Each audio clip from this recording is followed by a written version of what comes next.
Not being close to anyone, जिस थाली में खाना उसी में छेद करना। बहुत सारे लोग कभी किसी के सगे नहीं होते, उनको कितना भी प्यार दिखा दो, कितना भी भला कर लो, कुछ भी कर लो, वो कभी किसी के सगे नहीं होंगे। मतलब वो हमेशा सबकी नजरों में, मतलब कभी वो विश्वास पात्र बन ही नहीं पाएंगे। हमेशा लोग उनको शक की नजर से देखेंगे कि यार किसी का सगा नहीं हो सकता। तो ऐसे लोग जिस थाली में खाते हैं, जिसी में छेद करते हैं, ऐसे लोगों को तो मुझे लगता है जन्म तो छोड़ो, हो सकता है वो मतलब उनके कई जन्म खराब हो जाते होंगे। क्योंकि ये गुण अगर आपके अंदर है, अगर आप ऐसी हरकत करते हो, तो जीवन में आपका बुरा समय निश्चित है। आप हमेशा यही सोचोगे कभी अच्छा आएगा, कभी आएगा, लेकिन ये आपके मन में चलता रहेगा, कभी आएगा नहीं, क्योंकि आपके अंदर एक कमी है। क्योंकि आप किसी के सगे नहीं हो, आप किसी के आज तक विश्वास पात्र नहीं बने। आप जिस थाली में खा रहे हो, जहां आपकी जिंदगी चल रही है, जहां से आप उसी के ऐसी तैसी कर रहे हो, उसी का। और आजकल ये खासकर एम्प्लॉय में बहुत ज्यादा पाया जाता है। मैं आपको बोल रहा हूँ, बहुत सारे लोग आपने जॉब भी करते हैं, तो वो इस बात को जरूर समझे कि हम लोग कर क्या रहे हैं जीवन में। हम कंपनी किसी के लिए काम कर रहे हैं, लीड कहीं और फॉरवर्ड कर रहे हैं, है ना। मतलब क्या चल रहा है जीवन में, आपको लगता है इससे कंपनी का कुछ नहीं बिगड़ेगा। वो कंपनी पहले 10 करोड़ की थी, फिर 50 की हो गई, 100 की हो गई, 500 की हो गई, 1000 की हो गई, 10,000 की हो गई। 2027 मेरी कमिटमेंट है, सेंचुरी 21 राजस्थान का सबसे बड़ा बिल्डर होगा। लेकिन आप क्या कर रहे हो जीवन में, जो आपने किया उससे सामने वाले का तो बाल भी नहीं हिलने वाला, लेकिन आपने अपनी जिंदगी खराब कर ली। इसलिए कहते हैं किसी के सगे बन जाओ, जिस थाली में खाते हो उसमें छेद मत करो, नहीं तो कभी अच्छा समय नहीं आएगा। ये आपको बहुत ज्यादा काम करना चाहिए। नेक्स्ट, इनडिसिप्लिन, अनुशासनहीनता। बिना अनुशासन कुछ मिल सकता है? अनुशासन ही सफलता कुंजी है। प्राइमरी स्कूल में जब 5 मतलब सरकारी स्कूलों में लिखा होता था, पहले पढ़ाएगा भी आपने, मतलब इतनी अनुशासन ही सफलता की कुंजी है। इनडिसिप्लिन इंसान कभी भी आगे नहीं बढ़ सकता। और इनडिसिप्लिन आदमी के साथ में कोई उठना बैठना पसंद नहीं करता, उसके साथ कोई व्यापार करना पसंद नहीं करता, उसके साथ कोई भी व्यवहार करना पसंद नहीं करता। हर आदमी को डिसिप्लिन आदमी चाहिए, जैसे नो। तो ये एक ऐसा गुण है अनुशासन, जिसके आज पूरे ब्रह्मांड के अंदर रिक्वायरमेंट है। ये अगर आपके अंदर नहीं है तो आप जीवन में आगे नहीं बढ़ पाएंगे।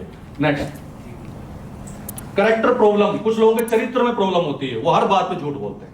मतलब सब कुछ बढ़िया चल रहा है जीवन में, पता नहीं क्या तकलीफ उनके साथ में, बिना मतलब झूठ बोलेंगे। बढ़िया प्रोजेक्ट बना रहे हैं, सेंचुरी 21 समय पे डिलीवरी, वेल कंस्ट्रक्शन, सब कुछ अच्छा चल रहा है, फिर भी फालतू की चीज घुसाएंगे उसमें झूठ बोलने के लिए। अरे भाई क्यों बोलना है तुम्हें, जब हमारे पास बताने के लिए सच इतना ज्यादा है, हमारे पास सब कुछ चीजें ट्रांसपेरेंट है, हम सब कुछ अच्छा कर रहे हैं, तो आप क्यों फालतू में झूठ बोल रहे हैं। लेकिन फिर भी उनके कैरेक्टर में प्रॉब्लम होती है, चरित्र के अंदर। वो क्या करेंगे, झूठ बोलेंगे, झूठे वायदे करेंगे, सामने वाले की आंखों में धूल झोंकने की कोशिश करेंगे, आगे कुछ पीछे कुछ। ऐसे होता है ना, आप देखोगे ना, ऐसे आपकी टीम के लोग होते होंगे आपके पास, आगे तो सर आप सब कुछ हो, आपकी वजह से मेरे जीवन में यही आ गया, और पीछे जाते गाली देना स्टार्ट। उसको खुद ही नहीं पता मैं हूं कौन। उसकी बीवी बोलती जी आप, मैंने आपसे शादी की थी, आप वही हो क्या? तो कैसे बोला आप, उसके बारे में कल तो ये बोल रहे थे मुझे, आज कुछ और बोल रहे हो, आप क्या हो? मतलब उसकी कहीं भी रेस्पेक्ट नहीं है अपने को। क्योंकि देखो, जो आदमी आज आप किसी के सामने कुछ भी कर लो, आज ऐसे कई लोग होशियारी करने दिनेश जी अपनी टीम को कुछ, एक उदाहरण दे रहा हूँ, ये अपनी टीम को कुछ गलत सिखा रहे हैं अपनी कंपनी के बारे में, लीडर के बारे में, तो टीम समझ गई, बोल बेटा चिंता मत कर, तेरी भी हम ऐसे तैसे करके रहेंगे, तूने तो उसके बारे में सिखाया मुझे, लेकिन तुझे भी हम छोड़ने वाले नहीं है। तो ये गलत डुप्लीकेशन चालू हो जाता है। यस या नो? आप जो भी कुछ सिखा रहे हो ना, जो बोल रहे हो, वो अपने लिए बोल रहे हो। अगर आप मेरे बारे में कुछ गलत बोल रहे हो, मैं बोल रहा हूं, मेरा बाल भी नहीं हिल सकता भैया, क्योंकि ऐसा कोई रूल ही नहीं करते। मैंने ढंग से 500 से ज्यादा किताबें पढ़ी है, रामायण में पढ़ता हूं, मुझे अच्छी तरह से पता है कि ये आदमी अपना नुकसान कर रहा है। मुझे हंसी आती है उसकी अज्ञानता पे, यार इसको क्या हो गया, क्यों अपनी जिंदगी नरक में डाल रहे हैं। क्योंकि मुझे पता है जब तक ये अपना कैरेक्टर सुधारेगा नहीं, ये जीवन में आगे नहीं बढ़ पाएगा। और दूसरों को आप कुछ नहीं फाड़ सकते भैया, कुछ भी नहीं कर सकते आप, क्योंकि आप ही अगर आपके करने से कुछ होता है तो आप ब्रह्मांड को चला लेते हैं, तो ऐसा कुछ नहीं होने वाला। समझ गए आप बात को? तो ये आदत आपको सुधारनी चाहिए। कैरेक्टर प्रॉब्लम बैक करो, वापस करो। कुछ लोगों के कैरेक्टर में बहुत ज्यादा प्रॉब्लम होती है, झूठ बोलेंगे, झूठे वायदे करेंगे, आंखों में धूल झोंकेंगे, आगे कुछ बोलेंगे, पीछे से कुछ है। देखो आप कुछ भी नहीं है, सब कुछ देख, मैंने बोला मानव निर्मित नियम को ब्रेक कर सकते हो, आप बच सकते हो, प्रकृति के नियम को नहीं कर सकते। वो सब कुछ देख रहे हो, उसको सब पता है इसने किया क्या, इसलिए इनको सुधार लो, नहीं तो बुरा समय रहेगा, अच्छा समय नहीं आएगा। नेक्स्ट, सेंस ऑफ ग्रीड, लालच की भावना,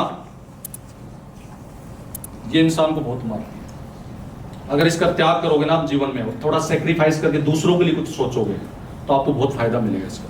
क्योंकि प्रकृति का नियम है, जितना दोगे मल्टीपल होकर के वापस आएगा। समझ गए? और जितना लेने छीनने की कोशिश करोगे, आपका सब कुछ छिन जाएगा। इसलिए जीवन में लालच की भावना मत पालो।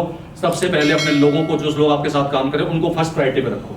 मैं हमेशा बोलता हूं, मेरी टीम के जो हमारे मैनेजमेंट के सदस्य हैं, प्लस हमारे जो और भी एक्टिव मेंबर्स हैं टीम के, हमारे सबको मैं यही बोलता हूं, भैया अपनी टीम का ख्याल रखो। मुझे जब भी कोई फोन करता है, सब मैं इंडिविजुअल भी पूछ सकते हैं, खुद बता सकते हैं खड़े होकर के, मैं हमेशा ही बोलता हूँ भैया आपकी टीम का क्या चल रहा है, उसने कितनी बुकिंग की, उसको कोई सपोर्ट की जरूरत तो नहीं है, उसको थोड़ा सा कुछ पेमेंट रिलीज करो ताकि उसको तकलीफ ना हो। मतलब हमेशा अपनी लालच की भावना को अगर त्याग करके हम काम करेंगे तो हम आगे बढ़ पाएंगे। समझ गया मेरी बात को?